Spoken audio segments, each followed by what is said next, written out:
Hello friends. So இன்றைக்கி வந்து பார்த்திங்கன்னா செவ்வாய்க்கிழமைனாலே முருகனுக்கு ரொம்ப உகந்த நாள்.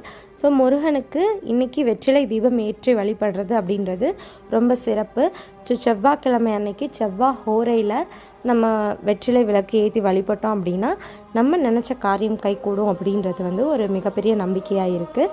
அது எப்படி பண்ணலான்றது நான் இந்த பதிவில் வந்து சொல்கிறேன். வாங்க. ஆறு வெற்றிலை வந்து எடுத்துக்கோங்க. காம்பை கிள்ளிட்டு இந்த மாதிரி நான் வைக்கிற மாதிரி அடுக்கி வச்சுக்கோங்க. அடுக்கி வச்சுட்டு அதில் உங்களுக்கு பிடிச்ச எவ்வளோ பூ வேணாலும் நீங்கள் வச்சுக்கலாம். வச்சுட்டு வேல் இருந்தால் வேல் வச்சுக்கலாம், வேல் இல்லைனாலும் ஒன்றும் பிரச்சனை கிடையாது.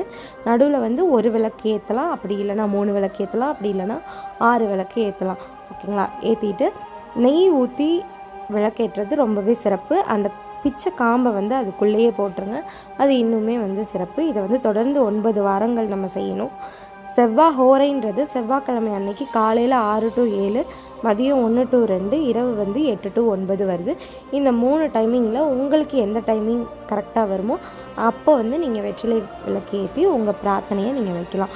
9 வாரம் இதை தொடர்ந்து செஞ்சுட்டு வந்தால் நம்ம நினச்ச காரியம் கைகூடுன்றது ஒரு மிகப்பெரிய நம்பிக்கை. ஸோ நன்றி.